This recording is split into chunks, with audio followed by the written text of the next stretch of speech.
Afrika yetu. Amen. Tiripatira ipapo nechitatu zuva rovira ndakaponerwa navamwe mai vekuruwa vemunga vari pasi paReverend Gotora. Bishop ndine mwana wangu wemusikana ane makore 6. Mwana iyeyu kana amangwanani haamuki, tinotozonamatira tichikushira mvura kutozunza kuti anotora nguva asina kumuka. Zvinotoda kuti muteurirewo.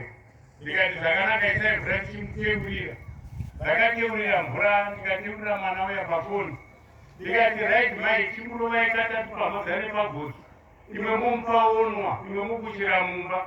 Mangwana ndinoda kuti mwana yanditaurire hope dzaanenge arota.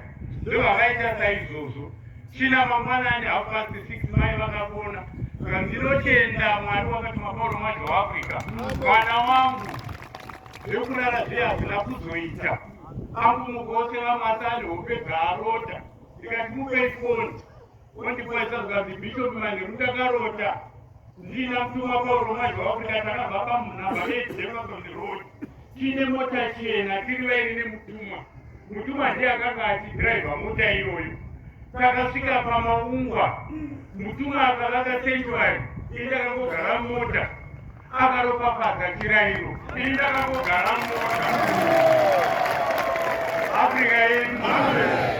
Asi takadzoka. Asi ndazosvika ndapamba pedapa. Ndakatanga kuchinonga mazai. Wera kuti mazanda. Asi panofamba pedu huku dzedu dzaane tuma dzisingadi. Ndingakandiri. Ndikachipa maifoni. Ndikati mai titorai driver naomega iyo. Mokushira yadhi yenyu mokushira muzvikwere. Huku dzichitanga kudii? Saka nechirero chatirikuzodya pano chitreni. Saka zvendedu china kwamutuma. Ndakangwara mufaro pedzimudzidzisi. Mudzidzisi kana vakumutaura zvezvaakudera Apostolic Church. Kana akakubata ruoko hakurejeti. Vakaramba vakambondibata ruoko ndichirondedzera mabasa esimba ari kuitika muchechi. Ndinoti kudzai Jehovha.